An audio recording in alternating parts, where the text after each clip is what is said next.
Virtual Radio Week. Total Remote. Best practices for operating a radio or podcast remotely. A week dedicated to Total Remote Radio. Tout de suite prendre la direction de Lausanne. On n'est pas très loin avec Julien Guichard. Bonjour Julien. Bonjour à tous. Alors, tu as entendu un peu tous les échanges qu'on a eus avec le Oui. public, avec des radios privées. Qu'est-ce que tu penses de tout ça? Déjà, c'est une très bonne nouvelle parce que toutes les radios ont été assez réactives. Il y a ce qu'on appelle le fait accompli, comme l'a expliqué Guilain, avec le côté on anticipe, on prévoit, puis finalement la production arrive d'un coup. Donc non, ça fait du bien de voir autant de vie. La radio est encore plus vivante que jamais. Alors effectivement, on va te présenter. Toi, tu fais de la programmation. Tu as une société de consulting qui s'appelle Obédience. Oui. C'est ton job de faire de la programmation à distance. Finalement, tu n'as pas attendu le confinement. On a voulu t'interroger pour savoir comment faire une bonne programmation à distance et surtout peut-être une radio qu'on n'a pas l'habitude de programmer. C'est quoi tes recettes pour faire une bonne programmation à distance? Alors d'abord. Il y a l'avant confinement, donc c'est des fondamentaux, c'est bien se renseigner sur la durée d'écoute en fonction de la radio, de la région sur laquelle vous travaillez, l'environnement, le secteur concurrentiel. Si vous êtes dans un milieu rural, vous savez qu'il y a peut-être moins de jeunes, donc il faut peut-être pas trop urbaniser votre musique. Maintenant, ce qui se passe avec le confinement, ça a remis beaucoup de choses à plat. Déjà, les habitudes d'écoute. Il y a des gens forcément qui ne sortent plus de chez eux, qui écoutent la radio beaucoup plus longtemps, à des heures où il n'était pas disponible. Donc déjà, il y a cette histoire d'augmenter la durée d'écoute et surtout d'économiser les titres. Alors oui, effectivement, économiser les titres puisque la durée d'écoute a pas mal évolué. On a vu d'ailleurs des radios comme Énergie par exemple qui a prolongé son morning. À un moment, il va falloir se déconfiner. Est-ce que finalement, il faut revenir sur la grille des programmes d'avant le confinement ou finalement, est-ce qu'il faut rentrer dans l'expression rien ne sera plus jamais comme avant?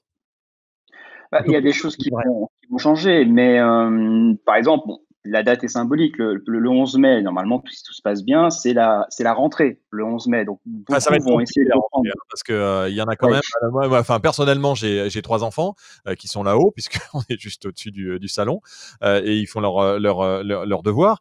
Ça va quand même être compliqué en termes d'organisation, et les enfants vont pas tous rentrer à l'école. Donc, c'est pas si simple. C'est l'intention, tout le monde ne le fera pas, mais il faudra bien qu'on soit sur cette lancée.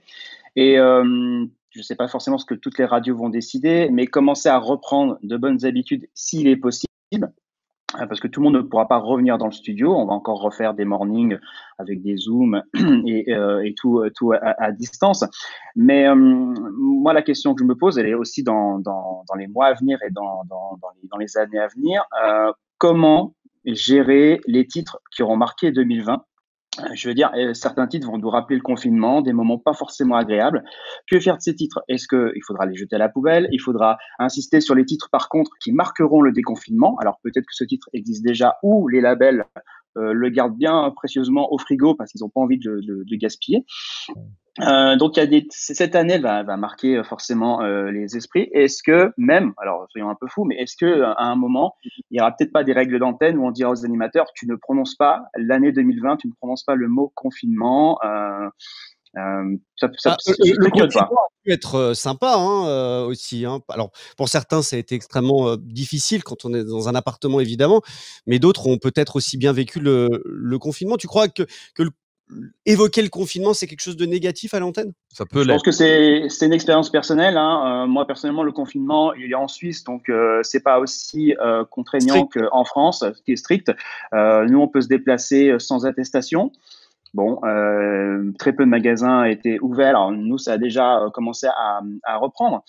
Mais nous aussi, on a nos joggeurs qui applaudissent ce soir, mais c'est quand même un peu plus sympa. Donc, je ne suis pas sûr que c'est en fonction de chacun, de sa ville.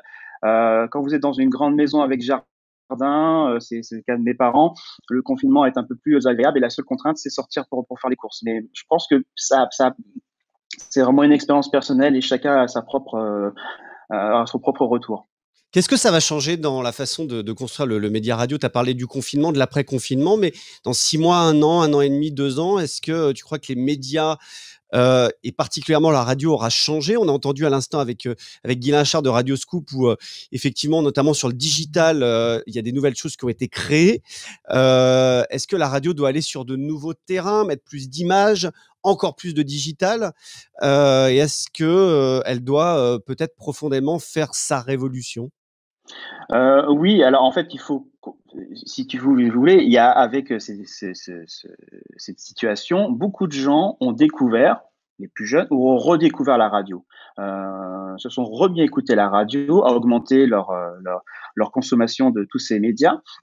Et certains, j'en suis persuadé, ont prolongé le signal. C'est-à-dire que vous habitez dans une ville où vous captez dans votre voiture pour aller travailler une station, mais sur votre lieu de travail, qui est parfois très éloigné, il n'y a pas d'émetteur pour écouter votre radio préférée. Et donc, qu'est-ce que vous faites? Vous allez au bureau et vous écoutez le player Internet de cette même radio. Du coup, vous pouvez avoir des auditeurs qui travaillent dans une ville où vous n'avez pas de fréquence. Et c'est ça où maintenant, c'est le côté nomade. On peut consommer sa radio et ses programmes préférés partout, où que vous soyez, et le parc des fréquences n'est plus éliminatoire. Alors après, on verra bien si aussi les radios sont capables de les garder, ces auditeurs qui reviennent, qui sont revenus à la radio. Et moi, j'ai une dernière petite question aussi. Est-ce qu'il y a un titre? Je sais pas, on n'en a pas forcément parlé. Est-ce qu'il y a un titre qui est ressorti et qui va être ce titre du confinement, le tube du confinement. Voilà, le tube du confinement qui soit va cartonner après, soit va mourir après. Est-ce qu'il y en a des titres comme ça qui sont apparus? Alors, il y en a un qui me vient à l'esprit, c'est Saint John avec Rosis, qui fonctionne déjà très bien. Est-ce qu'il va durer? Est-ce qu'il va être la synchro de nos futurs apéros retrouvailles, à défaut d'être celui de nos apéros Zoom? Ce qu'il faut surveiller aussi, c'est ce qui se passe dans les stories, dans les TikTok. Vous avez tout ce qui est Drake, les The Weeknd, qui synchronisent des petites stories.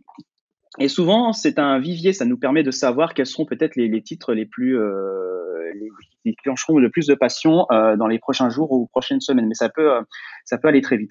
Merci Julien Guichert à Lausanne en Suisse, Société Obédience. À très bientôt et bon. Merci à vous. Non.